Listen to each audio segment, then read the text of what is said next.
Bonjour tout le monde, j'espère que ça va bien. Alors aujourd'hui on se retrouve pour un nouveau vidéo. Tout d'abord, bienvenue à tous les nouveaux abonnés. Je suis très fière que vous me suiviez. Merci beaucoup à Marie-Hélène d'avoir parlé de ma chaîne.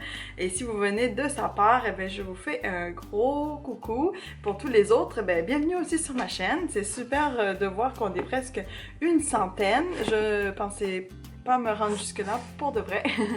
Donc aujourd'hui le sujet est un petit peu plus lourd, un petit peu plus pesant et surtout c'est un sujet tabou. Donc vous avez vu le titre de la vidéo, vous avez dû dire oh mon dieu, elle va-tu parler de son histoire d'agression sexuelle? Non, pas du tout. C'est pas ça le sujet c'est vraiment plus général, c'est la violence obstétricale. C'est un sujet tabou, pour ne pas dire inexistant, c'est-à-dire les gestes médicaux et obstétricaux que l'on subit et qui sont non consentis, à notre insu et non nécessaires. Donc j'aimerais juste qu'on puisse parler un petit peu de ce sujet. Tout d'abord, je ne démantèle pas la médecine, je suis quand même très confiante envers la médecine, ça n'a pas du tout rapport, c'est vraiment d'individu à individu. La violence obstétricale peut se subir dans les examens de routine pour toutes les femmes de tous les âges, mais aussi et surtout dans les suivis de grossesse, parce qu'on n'est plus vraiment une femme. À ce moment donné, on est une mère et on est le volet femme est un petit peu oublié versus mère ou personne qui va donner la vie. Tout d'abord, dans les examens de routine, lorsqu'on parle d'intrusion, de violence obstétricale, c'est souvent lorsque la personne qui va s'occuper de vous n'est pas communicative, brutale, pressée, ne prend pas le temps de mettre la femme à l'aise. Donc que ce soit des touchés vaginaux, des frottis, les spéculums, les examens mammaires, tout ce qui a trait à l'intimité de la femme. Je pense que quand c'est dans un examen de routine, la femme a le droit de dire à quel moment elle se sent mal à l'aise. Elle a le droit aussi de demander des explications sur chaque geste avant que les gestes soient effectués. Si on est dans une urgence, je veux pas dire, là, j'ai pas mon mot à dire là-dedans, mais je pense que si on est dans un examen de routine et que le médecin ait réservé une plage horaire pour la femme, je pense que la femme a le droit à ce que tout ce qui se passe sur son corps et à l'intérieur de son corps soit fait de manière respectueuse. Peu importe si le médecin ou la personne qui s'occupe a eu une mauvaise journée, ou si elle est pressée, ou si ça lui tente pas de sourire ou de mettre la femme en confiance.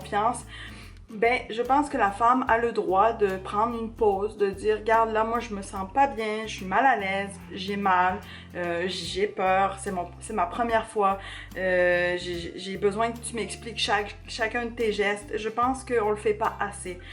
Moi-même dans toute ma vie, toute ma vie, je pense que j'ai jamais pris la peine de demander, de m'expliquer ces gestes ou de prendre le temps de me mettre à l'aise. J'ai jamais demandé. Donc c'est pour ça que je fais cette vidéo, pour qu'on s'encourage entre femmes à ce que ces actes soient faits toujours dans le respect. Donc concernant la maternité, j'avais une liste d'actes que moi je trouvais assez brusques et invasifs lorsqu'ils ne sont pas nécessaires et consentis. Donc, mettons si en urgence on fait une césarienne sur un bébé qui va mourir, là je comprends qu'on n'explique pas à la mère ce qui se passe, là, c'est tout à fait normal.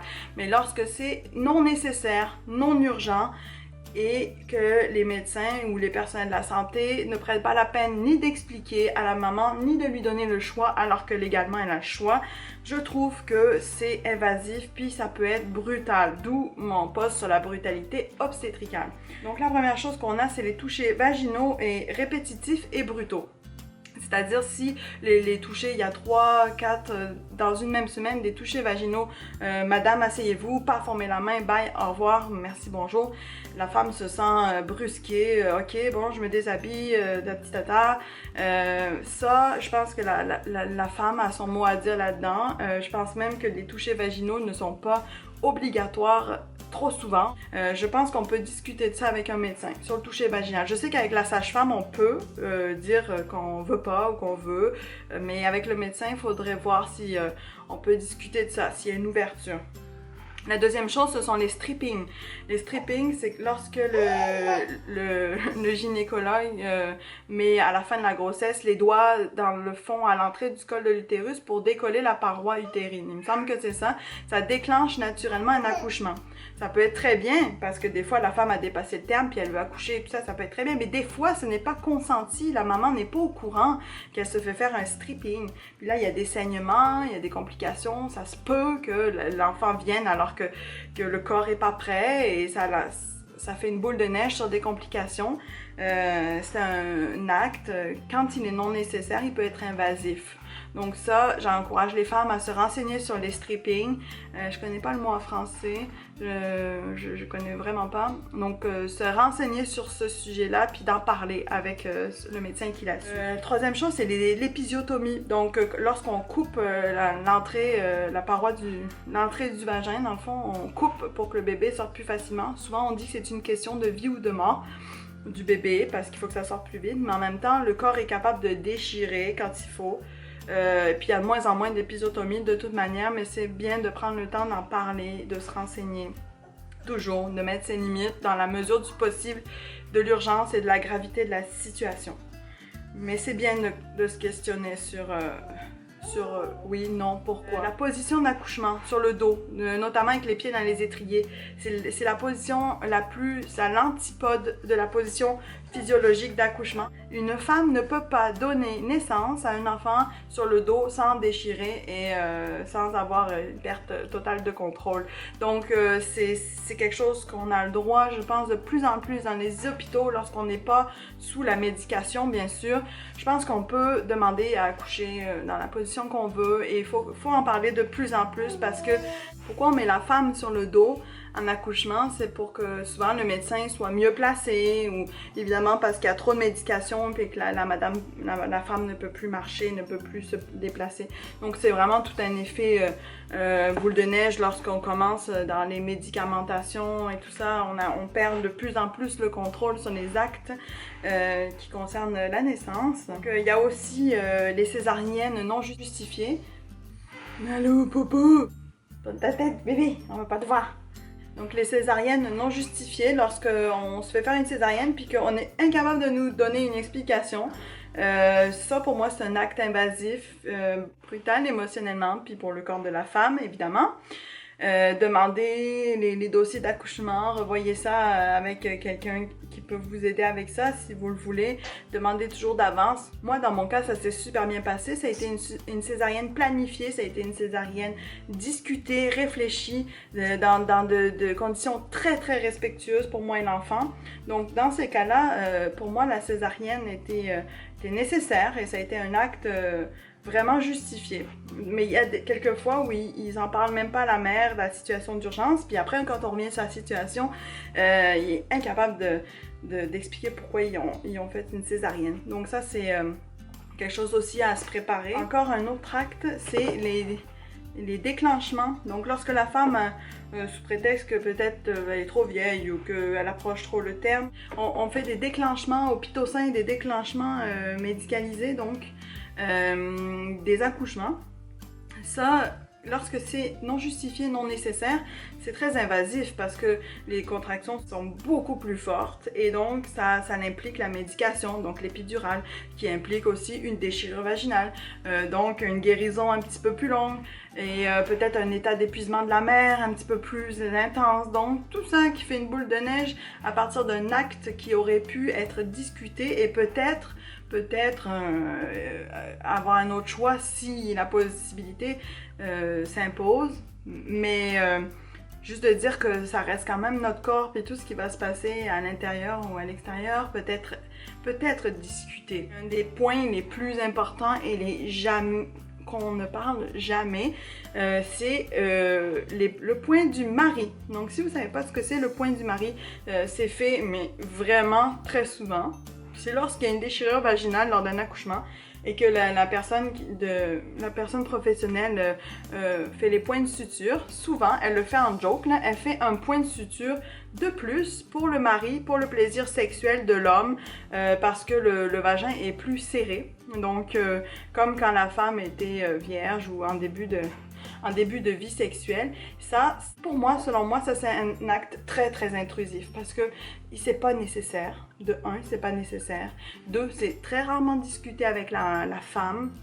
On le sait après. Et il y a des douleurs qui s'installent, il y a une perte de confiance en soi, ça peut aller loin quand même. Puis souvent, c'est fait sous forme de joke. Ah, c'est pour le mari, c'est pour que ça soit plus le fun. Non, non, ça n'a pas lieu d'être ça. Le point du mari, il faut vraiment discuter puis mettre son point sur la table pour dire ok, si vous essayez de faire ça, oh, il mange mes cheveux. Si vous pensez que vous voulez pas être d'accord avec ça, c'est bien de vous renseigner puis de tenir votre bout dans la mesure du possible.